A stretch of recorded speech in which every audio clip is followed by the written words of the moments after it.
This is pretty awesome to be in Nashville. Finally, the Cup cars are back. It's been since 1984. The excitement, the fans, I mean, the roar already. There's just electricity here. Y'all ready, baby? History is going to be made. Kyle Busch will win his 100th Xfinity Series race.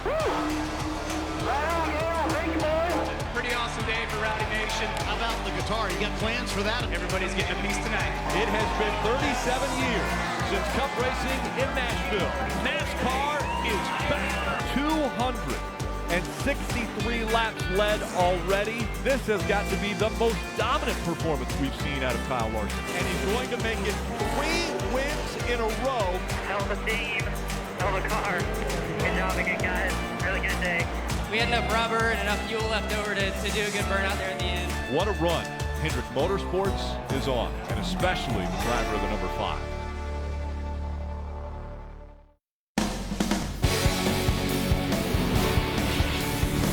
I can't hear any music. All right, welcome to NASCAR America, everyone. Another Sunday, another Kyle Larson win. How about that? Nothing new, right? Kyle Larson. It's Sunday afternoon. Kyle Larson's going to win, right? No What always surprise. happens, right? Another win for us. They can hear you in Connecticut. I know, exactly. Marty Side of the Hall Yes, of it's a Famer, win Dale for us, Jarrett, ladies and Kyle gentlemen. Petty joining you here on NASCAR America Motormouths. Good job, That's Jeremy. us. And, of course, we want to hear Good from job, you guys Kevin. today. 844 NASCAR Yeah, NBC. so throw it out there. Also, social media, the hashtag Let Me Say This. Kyle's thanking the crew here. Joining us on the show today, Daniel Suarez, Ricky Stenhouse Jr. off of top 10 finishes. Nice runs for those guys.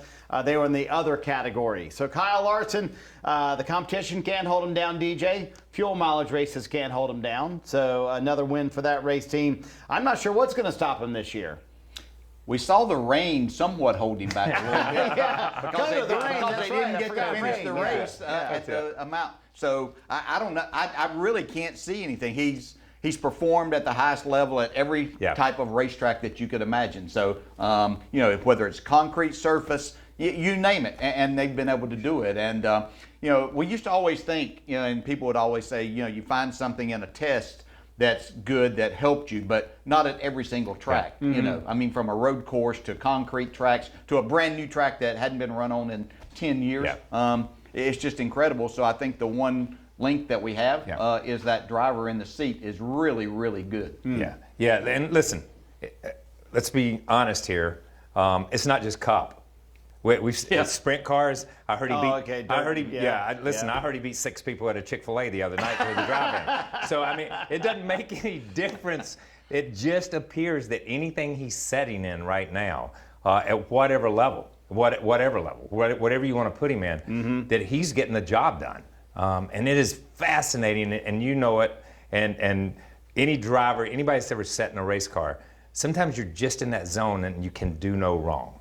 And sometimes you're like the first half of Eric Almirola's year, where everything you do is wrong. You know what I mean? You can't do anything right. And you've just got to ride that wave. And I'm telling you, man, it'll hit the beach eventually. But right now, he appears to be still on the crest. This time last year, we were talking about what's going on with Hendrick Motorsports. Now they can't do anything wrong. That's exactly right. Shows you how quickly things change with just a little bit of, I'd say a little bit of change, a lot of hard work and effort put forth in making all of that happen, especially in the engine side of it, and we've discussed that. But they have it all put together right now. And you know, we always talked about, many of us questioned, how good might Kyle Larson be if he were at Hendrick Motorsports or Stewart-Haas when things are going good.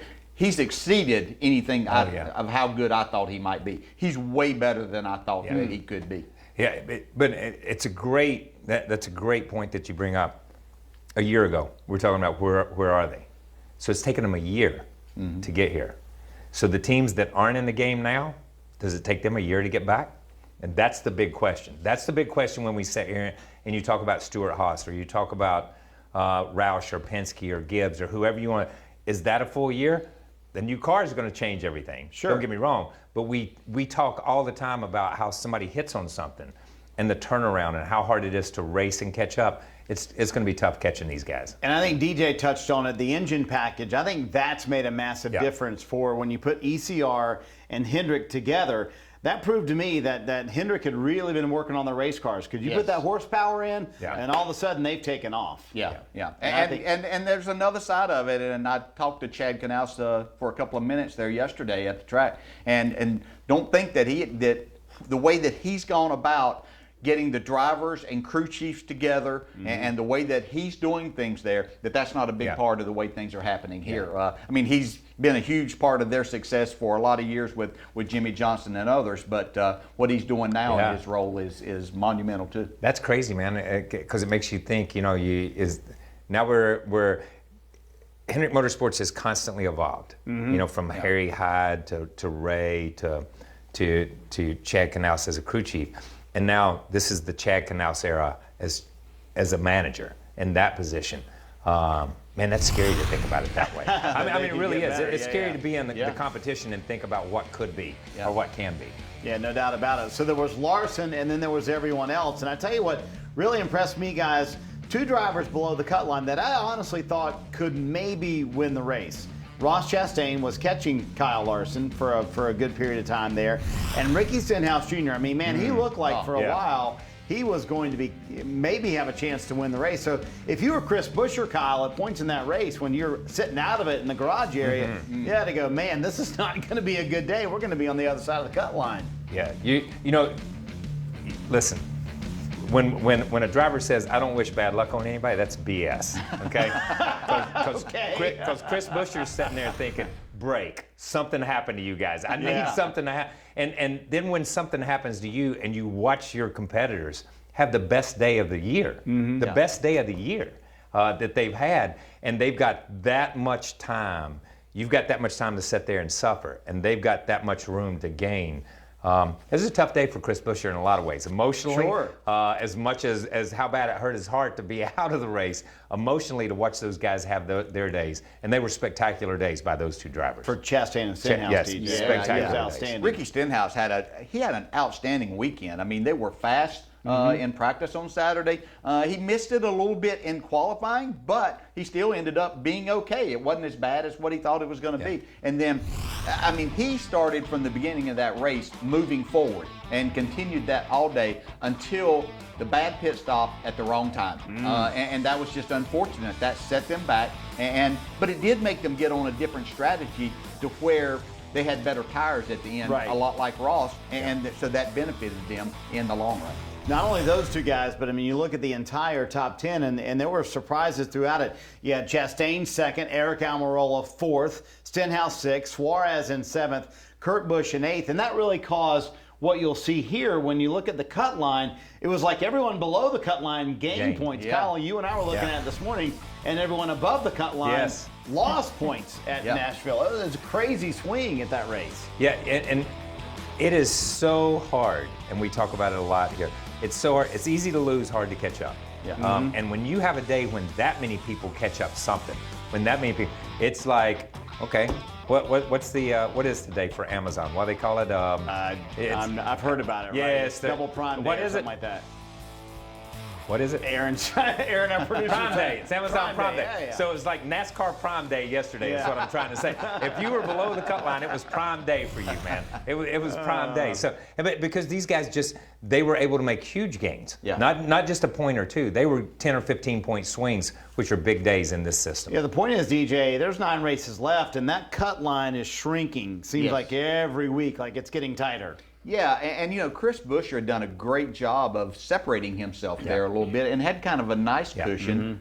He didn't want something like this to happen, especially with a double-header weekend coming up at Pocono this weekend where if you have something happen in the first race, then, you're looking at the second race maybe with a backup car that you haven't even had on the track or anything. So many things that you look at as you start thinking about as a driver, and that was unfortunate. And the bad thing for Chris Buescher was what happened to him was nothing of their doings. He ran over something and cut a tire, and that's what put him out of the race. Our buddy NASCAR is joining us on line 1 today. NASCAR, how you doing, bud? I think NASCAR is there. Thought he was. I don't hear him. I know, I don't hear him either. NASCAR, are you there? I know he's got a great question. I know he's got a question. He does as well. His man Ryan Newman had It's a got to good be around finish. Newman. Decent. That's Yeah, what I was going to say. Because Newman had a good deal. I do want to look at one more points situation, and that's the regular season championship. Now, if you would have brought this up to me in May, I would have told you were crazy. Yeah. Denny Hamlin running away with it. No shot anybody would catch him. In fact, at one point, he had a 101-point lead. Think about that. Over second place. Yeah. That's almost 3 races that he had, or 2 races that he had over second place. Yep. And now all of a sudden it is 10 points over Kyle Larson, and that is it. I mean, that's amazing that Denny Hamlin could not win the regular season championship. And I mean, not only not that, there it is right there. 101 points over William Byron. That's who it was at the time. And after Nashville, just 10 points. Look at the points Kyle Larson's made up. Wow. I mean, Well, DJ, when you don't finish worse than second, you can make up a lot of points. DJ, I mean, Denny Hamlin's not going to be the regular season points leader after Saturday. Yeah. I mean, come on, this is crazy. It really is. To think that it could be that big of a swing, but it just shows you when you have one driver dominating. I mean, he's not only winning these races, he's winning every stage of them. He's getting maximum points that you can possibly get almost every single weekend. And then Denny with the struggles, because when Denny was doing all of this, he wasn't winning races, but he was leading laps and he was finishing in the top 5 every weekend. He hasn't been doing that. That's a team that really has got to figure some things out, because they haven't had what I would call a really strong run in quite a while. So, their focus can't be on trying to win that. They obviously want to get as many playoff points as they can possibly get. But their biggest thing is they've got to get and figure out how can we be competitive once the playoffs do get here. Yeah, Kyle Larson is the poster boy for NASCAR, saying, "We told you winning was important. It's not about points." Yeah, you know what I mean? Okay. And that's it. I mean, honestly, winning everything. Because winning takes care of everything, and that's what NASCAR said when they came up with this system. Yeah. Win and you're in. Winning is the most important thing. Go out there and show us that you can win. Kyle Larson just continues to win, continues to cut through the points. Points don't mean anything when you continue to run like he runs, because they come along with it. That's just a side dish. I'm curious what's going on with Gibbs, and I'll throw this out there. I know that the last time NASCAR took cars from the track was after Darlington. Yeah. And that's when Martin Truex Jr. really put a whooping on everybody, right? And since then, Gibbs, other than the 18, hasn't been very strong. Yeah. And even when Denny Hamlin and Kyle Busch were running up front in the top 5, top 10 yesterday at Nashville, they were complaining about their cars. Yeah. I mean, how many radio transmissions did we hear from Kyle Busch saying, my car's horrible. Oh, by the way, I'm running 3rd, but my car is horrible. So something happened, DJ, after Darlington. And listen, teams get dinged all the time when they take cars back to the R&D center. Yeah. But something happened to Gibbs, and they haven't been able to recover since then. Yeah, they had found something that was a little bit of an advantage, but then NASCAR saw it. This has been happening since even before. Well, I don't know if they were going to the wind tunnel that much before we started running, but certainly since our time there, that they make adjustments. I mean, Bill France Jr. was, that was his thing. Oh, you would run a little bit. He would see somebody getting an advantage. These cars would go to the wind tunnel, and then he would adjust from there. And NASCAR's not going to let somebody get by with something very long. It might be something that you can't see that can't be detected as they go through the inspection process. But it has made a difference. There's no doubt that they're running differently, and it's making them do things differently. And I think that in doing those things differently, their cars aren't handling quite as well. And let's look at it a little bit different from the other side of that coin. It could be that whatever happened to them, if anything did happen to them, because we're speculating on a lot of this stuff. At the same time, some of the things that Hendrick and those guys had in the hopper come to fruition, and it's the perfect storm where they cross, where it looks like, wow, they leapfrogged them when they were headed that way anyhow. You just don't know. I mean, we've all been in a situation, and I know you were at Yates, where they're like, just get me to here and I'm gonna give you 15 more horsepower. Yes, I'm gonna give you 20. And you couldn't wait to get to that race, you know what I mean? Right. Because the guys in the engine room are telling you, man, we're gonna have more when we get to Indy. We're gonna have more when we get to Daytona. And it's like, yeah, but I got 6 more races to get there, and you're just hanging on. And that could have been the Hendrick where they were at in a lot of ways, because as we've seen the Hendrick organization step up, we talk Ricky Stenhouse. Yep. We talk Ross Chastain. We talk the Chevy camp has stepped up. So we can't just say that it's the Hendrick organization. It is. They've worked on their cars, but so have these other guys. Yep. And we've seen the Chevy camp itself really make a huge jump. And maybe it's that part of trying to catch up, realizing you're behind. You've got to make some effort. So maybe it had nothing to do with all of that. It's just a fact that they made some changes within at Joe Gibbs Racing, trying to make that next step to where they could be competitive with these Chevrolets. I know it was a 750 horsepower race, Kyle, at Nashville, and they struggled at the 550 races, but 2 cars in the top 5 for Stewart-Haas Racing. First time this year, which I found amazing to think that that's the first time this year they've had 2 cars in the top 5. Is it here to stay for Stewart-Haas Racing, though? Here's the part that will makes you doubt it a little bit. Okay, is go back to the beginning of this show and list the names that finished in the top 10. There's a lot of different names. A lot of different names. So is this an anomaly? You know what I mean? It's not your Denny Hamlins. It's not your Joey Logano. It's not that group that we usually see that are there. There's a lot of things sprinkled in. So it's hard to really go off of that because it's like I finished 3rd in the 600 one year, strictly on fuel. Okay. So would you say, oh, Kyle's turned that deal around over there? No, it's an anomaly. So as we look at this, give me a couple more races. Give me a couple more ovals. Okay, not so much road course. And I'd like to see him do it at a 550 race, DJ. I think that's where they haven't really shown it this year. They haven't, but I will say this, and normally I would be talking about something that Kevin Harvick did, and he did have a much better race, complete race there yesterday, and I know he ran out of fuel right there at the end of the race. Right. But I look at Eric Almirola, who has had a horrible season, nothing going right. They couldn't run. Of course, they've been mired back in the back. But the All-Star race, he ran really, really well in the All-Star race. And then he comes to Nashville, has some practice time, sits on the pole, and then has a really solid day. So that gives me some hope that maybe they are. That's a great point. Chase Briscoe was really running well yesterday until he had his brake issues. And Cole Custer actually wasn't running bad whenever he had his problem. So I did see some hope there for these guys. Fair to say that Pocono is going to be a big litmus test because you could always bank on Kevin Harvick being a contender at Pocono, minimum top 5. But usually for the win, if they don't run well this weekend, then that might be a good sign, DJ, of saying, okay, maybe the 550 this year is not going to be Stewart-Haas Racing's suit. Yeah, and I know we're talking Stewart-Haas, but we're just talking Joe Gibbs Racing, and in particular Denny Hamlin. I think this is a crucial weekend for Kevin Harvick and Denny Hamlin in particular. Certainly the 2 organizations, but those 2 drivers this weekend, this has been their playground. I mean, they were 1-2 in both races last year. Yes, So we're going to see some. We're going to have some answers here. Yeah, and you know it as a driver, as a competitor. If you go to a place that you expect to run good and you don't, it's a confidence buster. You know, I mean, it makes you question a lot of things. It makes you question a lot of things about what's going on inside the team or what you're bringing to the racetrack. So it is a big weekend for those 2 drivers in particular. And 2 races at Pocono this weekend. You and I were talking about that this morning. Weird to think that when you leave Pocono this weekend, there's just 7 races left in the regular season. So there's not a lot of time to kind of fix things up, if you will. So, hey, joining us next, a guy who had a terrific Nashville weekend, Daniel Suarez, start to finish, beginning with a party at Tootsie's, his sponsor this weekend, for sure. and wrapping up with a nice top 10 finish. Daniel joins us next here on Motormouths.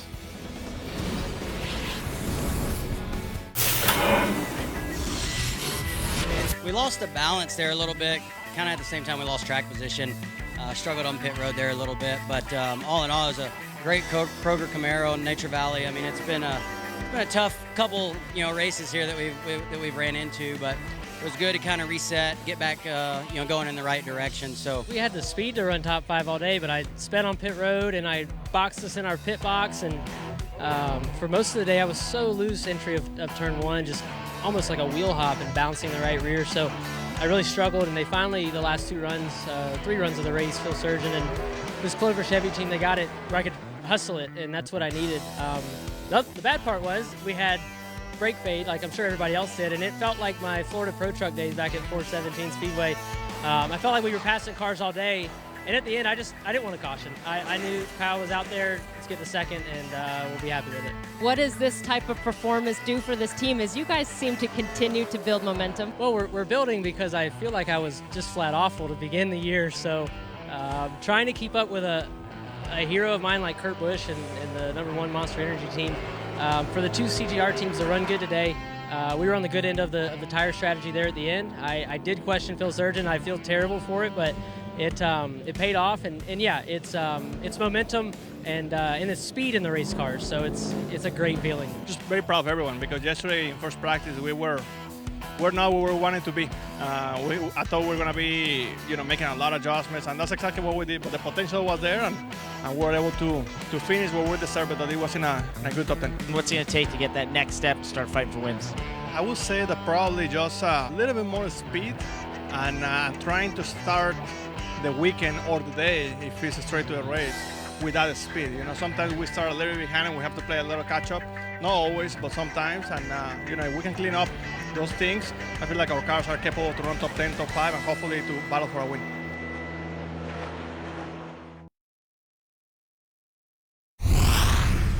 Daniel Suarez with a nice top 10 finish and a nice top 10 run for all those guys we got to hear from post-race. Good to see those guys up front, and good to see some different names up front, especially some contenders, right? Different names. We're seeing them up front a lot more. I know. Especially in those top 10 or 15. Yeah, in that top 10 or 15, we're seeing Daniel, we're seeing Ross Chastain, we're seeing Chris Buescher, we're seeing Ricky Stenhouse. We're seeing those guys run. So they've displaced some people. So it's been a good year. It's been fun to watch. That's certainly good for the sport. And one of those guys who had a nice top 10 run at Nashville yesterday, Daniel Suarez, back home in North Carolina. Daniel, how you doing? Congratulations on a good run, and I'm sure it was nice to see those highlights as well. Yeah, how you guys doing, amigos? It was definitely fun. It was a fun race. Be back in Nashville. Well, I said being back, but I never been there before. But I had a blast. Amazing people, amazing city, amazing fans. It was truly amazing to see the grandstands full again, and we had a fast car, and we were able to take advantage of that with another top 10. We're making progress. I'm happy with that, but there is definitely a few things here and there that we know we can keep improving. So we're working on those.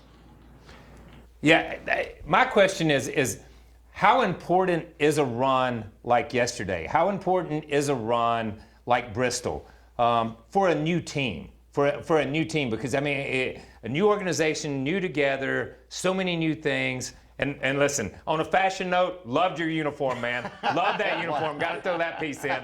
But how important is our runs like that, just from a confidence builder to keep that momentum? It's definitely very important, Kyle. I mean, you know better than anyone. You know how important it is to build momentum and to build confidence in your group, in your team. Every single week, there are things out there that I think, okay, we could have done this different or this better, the communication or something. And I feel like every single week we're improving 1, 2, 3 things, and we're becoming a stronger team. Probably we are not in the top 10 every single week, but we have a speed almost every week. We look back. Well, I would say Texas was an exception. We're trying different stuff in the All-Star, but before that, in Charlotte, we're a top 7 car. We blew a right front tire, and we ended up finishing 15. But we're we qualified in top 10. We were running in the top 10 until that right front tire blew up, and before that, we have had good speed. So that shows that the team is capable of doing great things. We just have to be a little more consistent, putting these races together, executing just like the way that we did yesterday, and obviously always trying to find a little bit more, because we're not close to the guys that we want to beat just yet, but we're working very, very hard to try to catch them. Daniel, I have to say, in my opinion, that you and your race team and this race team that has been put together are the most impressive I've seen come into the sport in a long time. I knew that you had the talent to drive these cars, but how quickly could they put things together for you? And it seems like the people they have surrounded you with, crew chief and everyone else, is all working in the same direction for you. I agree, man. And let me tell you, I think it's everything about people. We have amazing people all across the board, starting with Justin Marks, Ty Norris, Armando Pitbull, great owners that they are organizing everything extremely well, and crew chiefing with Travis Mack, that you can see it right there. We have great engineering, obviously a lot of support from RCR as well. So, we have an amazing group of people, and I feel like all this is possible because of that. I'm very, very happy in the position I am. I can tell you that I haven't been this happy in a while, and I'm very, very happy where we're at. But it's never good enough until you're winning. So we have to keep pushing. I know that there are some things that we have to keep getting better and better. And my goal is to win a race this year. And trust me, I want to keep pushing extremely hard to be able to make that happen. Hey, listen, I want to go back to, I'm going to get off your team stuff for a minute. I want to go back to the race yesterday because I know I was surprised. I don't know if Dale was, but I was surprised at the amount of brake issues that they had at Nashville. I just didn't think about that being a heavy brake racetrack until out on the grid, talked to Joey Logano, talked to Eric Almirola. They were talking about the amount of brakes they were using, but we saw so much yesterday. Did you guys anticipate that and take care of that before? Obviously, you didn't have trouble, but did you realize when the race started that brakes were going to be such an issue? Listen, Kyle, I don't want to sound like a superhero, but exactly 1 week ago, we were in the simulator and we're testing, and I mentioned to my team, I said, guys, this racetrack is gonna drive like a short track. Like, you have to slow the car up. You have to slow down the car a lot, and that was with new tires. And I told him, hey, this is gonna drive like a short track. I was thinking in my mind, Richmond, New Hampshire kind of racetrack, like the combination of these two, because you don't have banking and you have to slow the car down. We don't have downforce and we have a lot of horsepower.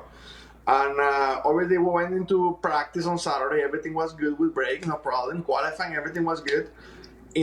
Probably by the end of stage 1, I started having issues with the brakes. And I told him, I said, hey, my brakes are going away. I cannot push my brakes. And on the first stage, I was already taking care of my brakes. And that's the only reason why I finished with decent brakes, because I started taking care of my brakes since very early. Because most of the teams went into Nashville with a 1.5 mile brake package. And honestly, we needed a short track brake package, like Phoenix package or something like that. So, I feel like it's a learning process. Obviously, the Cup Series hasn't been in Nashville for who knows how long, 30 plus years. So I'm sure that most teams will have different packages coming back. Daniel, you were talking about, and I love your enthusiasm and your confidence in your team and your abilities. When you look at the schedule here, and obviously a win in these next 9 races would be of the utmost importance, but do you have somewhere picked out that you think that y'all have competed at on a higher level at certain types of racetracks that might give you that best opportunity to grab that win? I haven't, honestly, I'm trying to take 1 week at a time. There are some racetracks out there that I know that I'm a little bit better than others, but we are improving our stuff every single week. That I just felt that if we keep improving our race cars the way that we are going, I think that we can have opportunities. We just have to put the whole race together. If we can be right now, I feel like we have a speed to be in the top 12 every single week, when we do everything right and when we're consistent on everything. So if we can get a little bit more speed and be consistent, the pit crew has to do obviously a good job as well. We're going to be able to get it. The guys that are winning right now, they have very fast pit stops, they have very fast race cars, they have track position. And the thing right now is that if you win a race or you finish up front, you have track position to start for the next race. So it's almost like a roller coaster. You have to be on top of your game every single week, and whatever you do the previous week is gonna benefit you or affect you for the following. So it's just extremely important to be consistent, and we have been lacking that a little bit, but I feel like we're getting on our game, and hopefully we can be talking about top 5s soon, and once you're in the top 5, you can win anytime. Yeah. Daniel, I'm going to ask you about the Nashville week as a whole. I don't think any race team kind of soaked up the town more than your race team did. You had the Tootsie sponsorship. Your owner, Justin Marks, is from Nashville. That's where he's based out of. Pitbull was in town. Talk about just, kind of being around town, the vibe of the town, and your race team, and kind of how you guys took in the week. Yeah, it was an amazing week and weekend. I never been in Nashville before. I flew to Nashville with my cruise ship with Travis. his wife, and my girlfriend on Wednesday. So we had a lot of fun Wednesday night, Thursday, Friday. Honestly, on Friday, I felt like I was on vacation. So I said, man, this is amazing. Oh my gosh, I have to race tomorrow. So it's amazing. Amazing city, amazing people. Everyone was having a good time. I'm not a huge party person. I don't even drink, but I was having a good time with everyone, and the atmosphere and the energy was unbelievable. Obviously, we spent a good time at Tootsie's on Thursday night. We had like a private party there going on, and it was a lot of fun. I really enjoyed my time a lot. Obviously, Tootsie's is a super popular place in Nashville since the 70s. So it was an amazing weekend. Then people came in the weekend to the racetrack. We just had a lot of fun, and obviously we were able to close on a good note on the racetrack as well.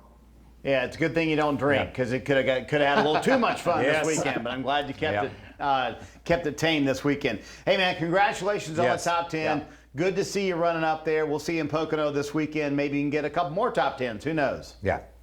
Let's do it, guys. I appreciate your support, and looking forward to see you guys this weekend.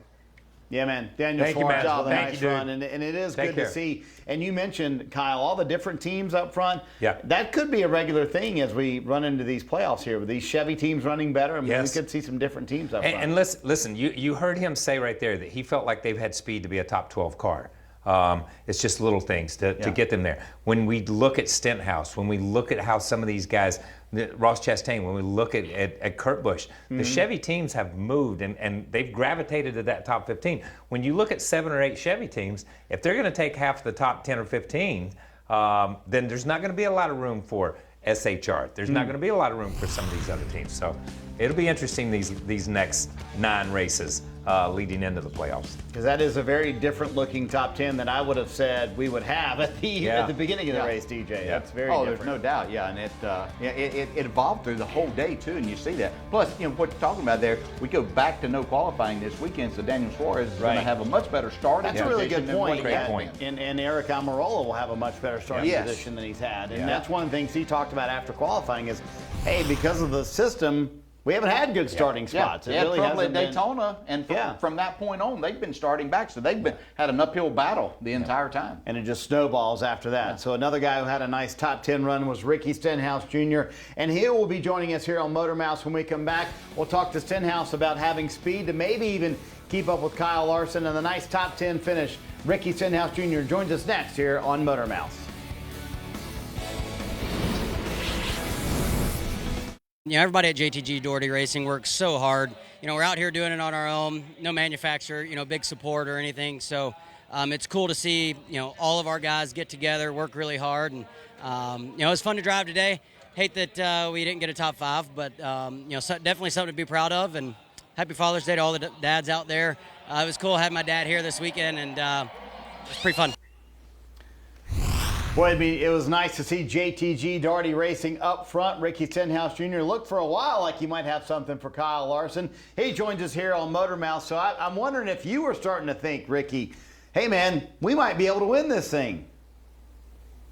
There was a thought a little bit about that, but, obviously we knew how good the 5 was. I wasn't sure if he was just riding or what. I know that, once we got into second and kind of stretched it out over third place, every run, we kind of just, just saved our brakes. Everybody was having issues. We knew we didn't have enough cooling. We didn't have enough brake rotors for exactly what we needed to do. But, it was a tough track. It was a tough day, and, just happy with, the race car that my guys brought me. Ricky, when we see things like this in a weekend like you had, you were fast in practice, everything went well, great run yesterday. One piece of the puzzle that, a bad pit stop at the wrong time from a driver's perspective. Other than that, is this something now that have you built to that point that we can expect to see this a lot more often, because you're so much fun to watch in these type situations, and we want to have you up there more often? I know you want to be there too. No doubt. We definitely want to be there. I felt like the start of the year we were, really consistent and really liked the position that we were in. But then you try and make your car, faster every week, just like, every other team. And I felt like we got off track a little bit. And, I felt like we went to Texas thinking that we were going to be a lot better than what we were. And we struggled a lot. So that kind of gave us a direction of what we needed to do and build our race cars maybe a little bit different, moving forward. And so this weekend, like you said, it's always nice to unload right off the truck. The guys did their homework, and not being at this racetrack in a cup car in a long time, we were fast right out of the gate. Hopefully this is a sign of things to come for us moving forward. And we're definitely in that summer stretch of hot, slick, tough racetracks, and I hope we got a handle on it, and hope we can run up front more often. All right, well, first, and I like to drop names, and I want everybody that's watching this to know that Ricky Stenhouse texted me. He texted me today because he couldn't get through here. So thank you. That's my name drop of the day is Ricky Stenhouse. So here's my deal. The Chevys as a whole, and we keep focusing on Kyle Larson, but we were just talking about the top 10. We were just talking about so many different drivers. Daniel Suarez, Ross Chastain, you guys, your level of play has just, you talk about being consistent the first part of the year, but these last 5 or 6 races, y'all have just gone to a different level. What has been the big change, do you think? As far as, the whole Chevy camp as a whole, I'm not sure. We don't get a lot of info on what all the other teams are doing. I know a lot of the bigger teams in the Chevy camp share a lot of information. We're not fully in that pool. So, for us, it's just a lot of hard work. And, I'm really proud of everybody at JTG Doherty Racing. We work really hard together. And, it was a tough month, I felt like, as far as the speed that we were looking for as an organization. So it was cool to kind of see us all put our heads together and, go a different direction and feel like that direction was, beneficial and paid off for us. So, we got great engines. Our Camaros are working really well. And I feel like we have an idea of what we need in our car on our 47 team. So hopefully we can keep going in a good direction. So, Ricky, you've talked about this sort of changing the way the cars are being built. You and I talked a few times this weekend, and you kind of described it as going back to basics. When I talked to Brian Patty, he said, it's not anything flashy. He said, we kind of just really are doing what we did earlier in the year. Can you really just kind of do what you did earlier in the year and perform the way you guys did, though, on Sunday? Well, I think there's, it depends. I think for us, what we had at the beginning of the year was, a car that I could drive and had good feel and, was able to, run inside the top 15 consistently and on good days run a little bit better. And so, for us, getting back to basics and kind of getting back to what we were doing, I think hopefully can pay off for us. Everybody is always trying to make their cars faster, but sometimes you go backwards, and we felt like we went backwards, and so going back to your starting point and kind of starting over is something that we felt like would be beneficial for us. Okay, so now you can kind of see where you were inside that top 16 for a good portion, and then you fell out there. But with Chris Buescher's problems yesterday, now you really see that right ahead of you. Huge doubleheader weekend at Pocono, and I'll let you talk about that in a second. You can back that up. But the most important thing is, I think you have a Golf Guys event this weekend. How's your golf game? Ready for that? We golf Wednesday morning, but my golf game is not where it needs to be at the moment. So I need to go back to basics with that as well. I think I've gotten too far out of the box in my swing. Probably don't practice enough, but obviously practice makes perfect. So doubleheader this weekend at Pocono. I felt like we had decent speed last year there, and we learned from our first race and got better the second race. So, I think, we showed a little bit of practice this weekend definitely helps our team, from a standpoint of working on things and making your car better. And So we're looking forward to hopefully firing off with a good Kroger Camaro come I guess Saturday, and then being able to tune on it and work on it for Sunday. So you said you feel okay about the Pocono races, but 3 of the last 9 in the regular season are at road courses. So does that hurt your cause or help your cause? What do you feel about road courses? It's definitely not my best or my strong suit. I feel like the race team has a really good grip on their race cars, and definitely I feel like the cars are better than what I have driven on road courses. Now I just need to do a better job of making sure we get better finishes. I felt like at Daytona and even at Charlotte last year, we've had some speed with our road course cars. It's just about putting it all together and not making mistakes. Obviously, the more corners, the more opportunities for that to happen. And so I just need to do my job. And I like Road America. I've ran there in the Nationwide Series back in the day, so I have some laps there.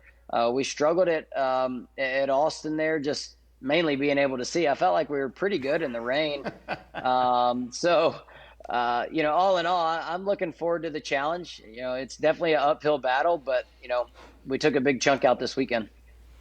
All right, man. Well, congratulations on the nice top 10. We talked a lot about you on TV because you were up front contending. Yep. It was good to see you, man. So we'll see you in Pocono this weekend.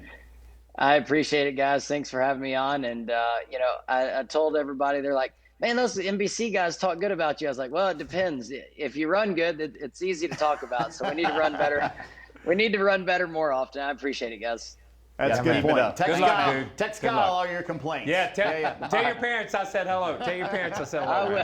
I will. Yeah. All right, Ricky Stenhouse Jr. joining us. But it was nice to see them running up front in all seriousness. And you hope for them that it can continue, DJ. You hope they can continue the role. Absolutely. I mean, it's great to have a lot of diversity as far as looking at these new teams and drivers. Ricky Stenhouse is an outstanding driver, and now he's getting the cars to be able to show that and to be able to see that, talk about different people. We love to do that, so we hope there's more of it. Yeah, and I think Ricky feels too that he's with this organization. Mm-hmm. It's a smaller organization than a Hendrick or a Gibbs or one of those. But his input means a lot. Yeah. And when he talks about going back to basics, he and Brian, when they talk about going back to basics, it's their basic. It's not somebody else's basic. It's not a company basic. It's their basics. So I think he has a lot of confidence in that, and it shows in the way he's driving. And if you're JTG Daugherty Racing sitting there in the shop today, you're like, all right, that was good. Yep. Now we know the direction we need to go. And to Ricky's point, hey, maybe we went the wrong way for a little while, but now we need to know we need to go this way for the playoffs, and let's make a run at these playoffs and see if we can get in. Hey, when we come back here on Motormouths, we'll talk a little Chase Elliott, Kyle Larson, and wrap up today's show, and maybe even talk a little Pocono. Who knows? Kyle's favorite racetrack coming up this weekend. It was a great day. We never really had to run behind people, so I don't know. It had, when my teammates got out front again, it would have been probably hard to pass them, but Valvoline Chevrolet was really good. It could cut the middle of the corner really well, and our picker did an awesome job again. That number 1 pit stall helps a bunch too, and this crowd is awesome. This is. I love that you did a burnout for the entire crowd from the one end of the grandstand to the other. Yeah, well, I was going to do something here, and then, I looked down there. I was like, man, there's a lot of fans down there, too. I need to go to the end. But we had enough rubber and enough fuel left over to do a good burnout there at the end. But, yeah, I can't say enough about everybody. Hendrick Motorsports, HendrickCars.com, Valvoline, Tommy Tarleton. I always forget to thank Tommy Tarleton. He's been a huge part of my career. So thank you, Tommy. Thanks, Metro Tech, everybody who's been a part of this team this year. And I just hope we can keep it going. That was a fun interview to do with Kyle Larson, the burnout interview. And the best part was, he kind of stopped at the start-finish line, and then, like he said, he went down to the other end of the grandstands to do the full length of the grandstands. Those fans in Nashville were unbelievable all weekend long. And I know they delayed the start just a little bit, but they delayed it so they could make sure all the fans got in. what an outstanding weekend just overall. But to see those fans was really cool, DJ. Oh, that was great. Look up there and see. I mean, they added stands there from what they normally have, and sold all of those tickets, and just the excitement around all of it.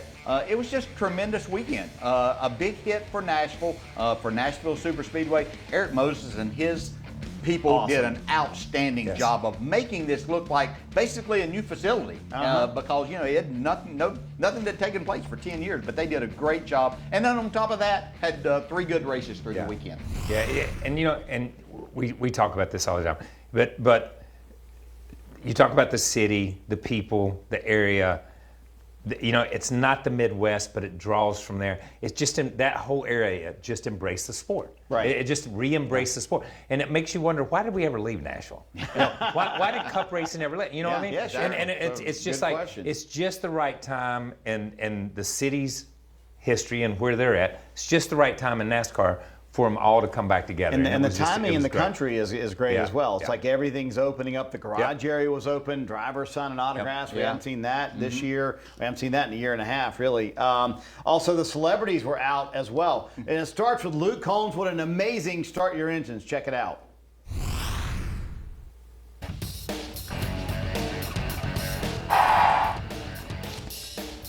Thought we would hear that. Chris Jansen gave a concert. CeCe Winans also was there, giving the invocation. Brad Paisley was hanging out with us on the set for the pre-race with Dale Jr. I thought he did a great job. Yeah, he did a great job. Cool, really good. Who's this guy? Great. This is really the only part I wanted to hear. Yeah, I know. Who is that guy? Kyle at the Opry. We'll get to that in a second. Alvin Kamara hanging out at the racetrack as well. And, of course, Pitbull making one of his many appearances at a NASCAR race this year. But it was cool, the celebrities coming out. That was good to see. And you got to hang out with Pitbull for a while. Yeah, talk to him a little bit on Saturday. But it is cool. Listen, I'm just old school enough where I think our drivers are the celebrities. Okay. And I do. I agree with that. I think that's why you come to a racetrack. You come to see Martin Truex. You come to see Joey Logano. You come to see these guys. That's the show. That's the show.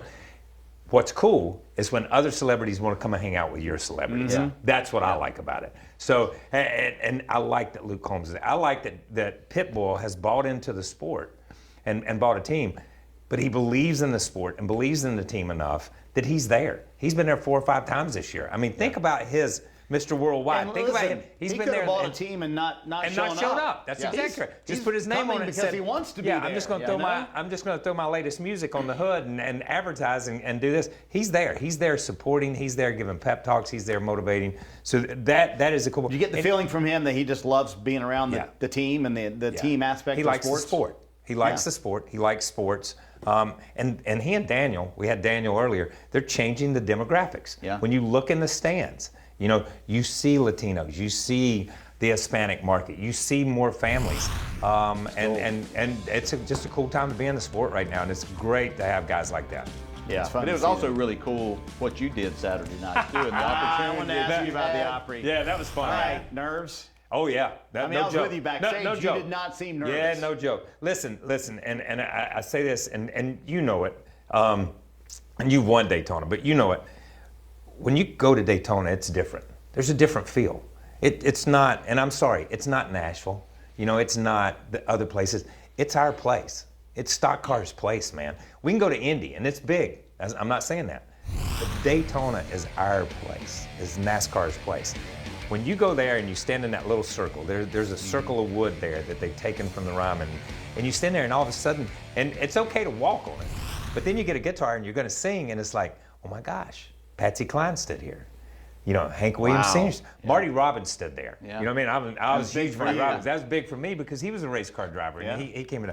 So then you begin to think, ooh, this is bigger than I thought it was. You know what I mean? But it was a lot of fun. It was very humbling. I will say that. It was very humbling. It was a packed crowd, and you don't get it from those shots, but it was 5,000 people looking at you. That's, I mean, listen, as much as you perform, that's got to be pretty 5,000 people ready to throw something at any minute, man. Just locked and loaded. That is all the stuff around the race. I want to get back to the race a little bit. Dale Jr. said it best in our post-race. PJ1 is out, Resin is in. Yeah. What do you think about that, DJ? I thought the Resin did a fantastic job of, and the purpose was not to add grip to the track, to lay rubber on the racetrack, and it really answered the bell, in my opinion. It changed the outlook of the whole weekend. When the Cup cars hit the track on Saturday for their practice session, it changed the scope of the whole weekend. It changed for the Xfinity race. Everybody went there thinking they were going to be around the bottom. How am I going to make a pass? Because everybody's going to be wrapped around the bottom, and this is going to be difficult. And then we got this. And what we saw was 3 and 4 wide racing for 2 days, incredible racing, and it wasn't, you know, sometimes that part of the track that had the resin was, it was the place to be. Other times it wasn't the place to be. Right. So drivers had to figure out when their car was good there, and it wasn't. It gave you options as a driver, and I like that more so than the PJ1. So I think we've hit a home run here. I hope we'll do it. Yeah, I think at this racetrack it was perfect. Yeah. Because it's like you said, you know, we see and we hear drivers say, well, the PJ1 wore out. Well, it got, you know, it just gave up. It just what we didn't hear that yesterday. We saw guys continue to move around. It would go away. It would come back. It would lay rubber down. It wouldn't take. They did a great job at the Speedway with the tire dragons, with everything that they did. We heard Scott Miller talk about it last week on what they were doing to the racetrack. Maybe that's what we're going to start talking about. Maybe this is the intersection of Major League Baseball and racing, all that stuff. Don't they have a little controversy in there right now where you can hold a baseball like this in your hand now? Yeah, correct. Same kind of thing. It's the same group who runs Dover, so I would say please. You didn't think I knew anything about other sports, did you? Yeah, I did. I knew stuff about other sports. Let's talk lug nuts. Chase Elliott obviously disqualified. They had 5 lug nuts loose, obviously not on the same wheel.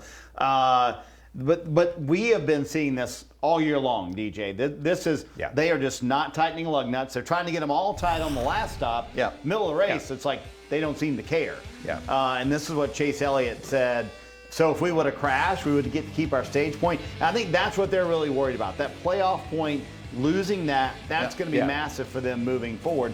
But this lug nut thing as a driver, DJ, that I don't know, that would make me worried. Obviously, teams are not making a great effort to make sure they're all tight. Yeah, a couple of years ago it was huge, and NASCAR made some changes and directives. Now you can visually see on the left side on every stop except the last one that they're only hitting 4 basically on that to make these stops faster. So something's going to have to be done there. Don't want to see drivers getting hurt. Chase, I know you don't like losing your playoff point because you worked hard for that. They took a gamble to get that. I hope that doesn't make a difference in there, but I'm glad you didn't crash and get hurt. I am. And here's. Listen, we can talk this till we're blue. It's a rule. It's a rule, man. Sorry, it's been there. You know what I mean? You got to have them on. You're arguing with Chase's. I'm arguing with Chase. It's a rule, dude. It's a rule. It's in the book. It's been a rule. And the other part of this, it's moved to another place in the rule book. It's safety. You don't mess with roof flaps. You don't mess with tire compounds. You don't mess with. There's certain things you're not allowed to touch on that race car, and if you do, you get busted hard. You don't have lug nuts, you get busted hard. Sorry, end of the conversation. So whether they do it all day long or not, when it comes time and you're checked, you got to be right. It's going to be interesting to see how this plays out, and if NASCAR does something before the playoffs to kind of check. You can't check it during the race, obviously. Only time you can really check it is the end of the race, but I'm interested to see how this moves forward with how this has played out throughout the playoffs. So Pocono coming up this weekend. After this weekend, just 7 races left in the regular season. We'll be back on Wednesday to preview the Poconos this weekend.